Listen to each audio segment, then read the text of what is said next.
আলাইকুম। শেফাস কুকে সবাইকে স্বাগতম। আশা করি সবাই ভালো আছেন। আজ আমি আপনাদের সাথে শেয়ার করছি আরও একটি বিরিয়ানি রেসিপি। আর এই বিরিয়ানিটা পোলাওর চাল দিয়ে না, আমরা যে ভাত খাই সাধারণ যে ভাতের চাল সেটা দিয়েই তৈরি করেছি। অনেক সময় দেখা যায় অনেকের বিরিয়ানি খেতে ইচ্ছা করে কিন্তু পোলাওর চাল থাকে না, তো বিরিয়ানি খেতে পারে না। তো ভাতের চাল দিয়েও যে বিরিয়ানি খাওয়া যায় আমি আজ সেটাই আপনাদের সাথে শেয়ার করব। আর আমি চেষ্টা করেছি একেবারে সহজ করেই দেখানোর জন্য এবং ব্যাচেলার ভাইদের জন্য যাতে তারা সহজভাবেই শিখে নিতে পারে। তো চলুন শুরু করা যাক পুরো প্রস্তুত প্রণালী। প্রথমেই আমি এখানে 1.5 কেজি পরিমাণ মুরগির মাংস নিয়ে নিয়েছি। এটাকে ভালো করে কেটে ধুয়ে তারপরে একটু ঝরিয়ে রেখেছিলাম পানিটা চলে যাওয়ার জন্য। এখন মশলা দিচ্ছি। দিয়ে দিলাম 1 টেবিল চামচ রসুন বাটা, 1 টেবিল চামচ আদা বাটা, 1 টেবিল চামচ জিরা বাটা, একটু উঁচু উঁচু করেই দিচ্ছি আমি। আর দিয়ে দিলাম এখানে হচ্ছে 2 টেবিল চামচ পরিমাণ পেঁয়াজ বাটা, তো এটা আসলে পুরোটা দেখানো হয় নাই। আর এখানে দিয়েছি 1 টেবিল চামচের একটু বেশি পরিমাণ শুকনা মরিচ বাটা। আর এখন দিয়ে দিচ্ছি টক দই। আর এখানে আমি টক দইটা নিয়েছি আসলে 1/3 কাপের একটু বেশি। আর এখন দিচ্ছি স্বাদমতো লবণ। আর আজকে রান্না করছি রাঁধুনি বিরিয়ানির মশলা দিয়ে। আসলে এই মশলাটা খুবই ভালো একটা মশলা, আমি পার্সোনালি এই মশলাটাকে খুব পছন্দ করি। তো পুরাটা দিয়ে দিচ্ছি যেহেতু আজকে 1.5 কেজি মাংস নিয়েছি। এখন আমি ভালো করে একটা খুন্তির সাহায্যে মিশিয়ে নিচ্ছি। আপনারা চাইলে এখন কিন্তু হাত দিয়েও এটা মেশাতে পারেন। যেহেতু আজকে রাইস কুকারেই রান্না করছি তো ওই জন্য আমি আর হাত এখন দিচ্ছি না, তো খুন্তি দিয়ে ভালো করে নাড়িয়ে নিচ্ছি। আর এখনও কিন্তু এর মধ্যে তেল দেওয়া হয় নাই, তো এইভাবে নাড়াতে নাড়াতে এখন আমি কিছুটা তেল দিয়ে দিব।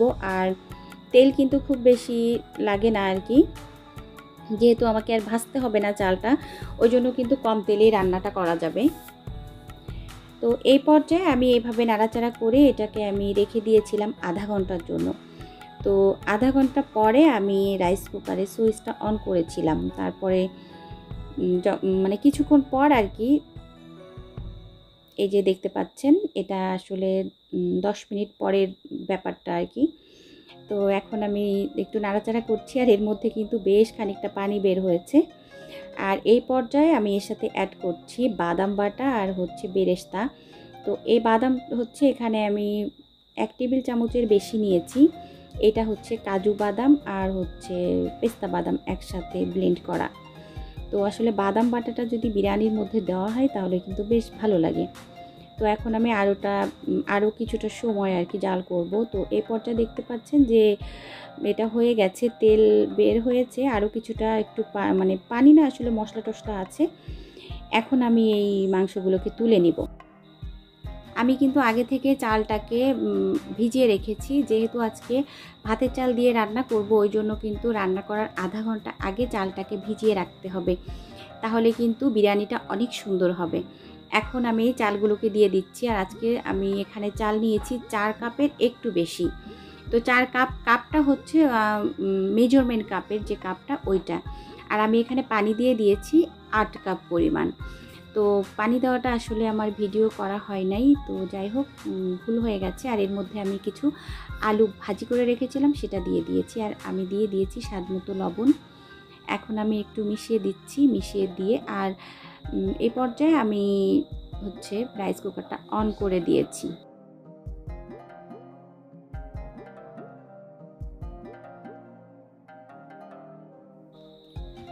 যখন কিনা আরও কিছুটা পানি শুকিয়ে গেছে তখন আমি একটু নাড়াচাড়া করে মিশিয়ে দিচ্ছি। আর এর আগে কিন্তু আমি রাইস কুকারের ঢাকনাটা খুলি নাই, আমি কিন্তু বাহির থেকে দেখেছি, যেহেতু আমার রাইস কুকারের কাচের ঢাকনা। তো এখন আমি মাংসগুলো দিয়ে দিচ্ছি। আর একটু পানি থাকা অবস্থায় যদি মাংস দেওয়া হয় তাহলে আমার কাছে যেটা মনে হয় মাংসের সাথে যে মশলাগুলো থাকে পুরোটা কিন্তু একদম ভাতের সাথে ঢুকে যায়, বেশি টেস্টি হয়। এখন দিয়ে দিলাম 1 চা চামচ চিনি। আর বিরিয়ানিতে এই চিনিটা অবশ্যই দিবেন, তাহলে ভালো লাগবে। এখন আমি মিশিয়ে নিব। আর হচ্ছে এখন এর সাথে আমি দিয়ে দিচ্ছি কেওড়া জল আর গোলাপ জল। এটা আমি হচ্ছে যে মুখটা আছে ওই মুখটা 1 মুখ নিয়েছি, অর্ধেক অর্ধেক করে আর কি। তো এখন মিশিয়ে দিচ্ছি। আর কিন্তু আমার রাইস কুকারটা আমি অন করাই আছে, অফ করি নাই। তো এখন মিশিয়ে দিচ্ছি, মিশিয়ে দিয়ে এর সাথে কিছু জিনিস অ্যাড করব আর কি। তো আমি যে জিনিসগুলা দিচ্ছি এই জিনিসগুলা না দিলেও কিন্তু খাওয়া যাবে, বাট আমি দিচ্ছি একটু বেশি টেস্টি করার জন্য। তো নাড়তে নাড়তে দেখেন যে পানি কিন্তু আরও কিছুটা শুকিয়ে গেছে। এই পর্যায়ে আমি দিয়ে দিচ্ছি 2 চা চামচ গুঁড়া দুধ। আর আপনারা চাইলে কিন্তু গরুর দুধও দিতে পারেন, তখন পানির পরিমাণটা একটু কমিয়ে দিবেন। এখন আমি গুঁড়ো দুধ দিয়ে দিচ্ছি, আর আপনারা এখানে কিন্তু একটু ঘিও দিয়ে দিতে পারেন এই পর্যায়ে। তো সেটা আমি দিয়েছিলাম, তবে আজকে কি হয়েছিল ভিডিও করার সময় আমি বুঝি নাই, ভিডিও অনেক সময় হয় নাই।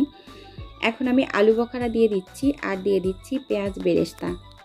আর বিরিয়ানির মধ্যে কিন্তু আলু বখরাটা খুব ভালো লাগে, আমার খুবই পছন্দ।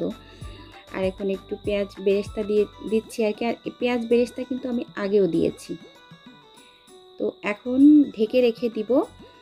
আর এইভাবে আমি আসলে মানে এইগুলো দিতে দিতেই কিন্তু মানে যখন আমি ঢাকনাটা দিয়েছি, ঢাকনাটা দেওয়ার মানে 3-4 মিনিট পরেই কিন্তু কুকের যে সুইচটা ছিল সেটা উঠে গেছে।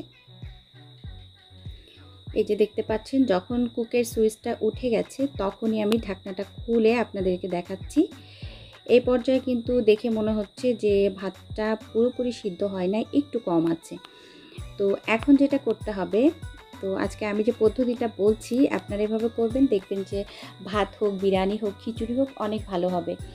তো এই যে দেখতে পাচ্ছেন কুক থেকে ওয়ার্মে চলে গেছে। তো যখন ওয়ার্মে যাবে তখন আপনারা সুইচটা অফ করে দিবেন, মানে কারেন্টের যে সুইচটা সেটা অফ করে দিবেন। এখন আমি 10 মিনিট পর আপনাদেরকে দেখাবো। ফিরে এসেছি 10 মিনিট পর। এর মধ্যে আমি একটু কাঁচামরিচ দিয়ে দিয়েছিলাম, তো যাতে একটা সুন্দর ফ্লেভার আসে। আর এখন এই যে দেখতে পাচ্ছেন আমি একটু মানে নাড়া দিয়ে দেখাচ্ছি যে কতটা ঝরঝরে হয়েছে। আর আপনারা যখন ভাত রান্না করবেন, খিচুড়ি রান্না করবেন, তখনও কিন্তু এই সুইচটা এরকম যখন মানে পলক এসে যাবে তখন সুইচটা 10 মিনিটের জন্য বন্ধ করে রাখবেন। দেখবেন যে ভাত হোক, খিচুড়ি হোক অনেক ভালো হবে। আর এটা খুবই মজার হয়েছিল, আমার বাসার সবাই খুব পছন্দ করেছিল। তো রান্নাটা কিন্তু অলমোস্ট কমপ্লিট হয়ে গিয়েছে। তো এতক্ষণ যারা আমার সাথে ছিলেন সবাইকে অসংখ্য অসংখ্য ধন্যবাদ। সবাই ভালো থাকবেন, আমার জন্য দোয়া করবেন।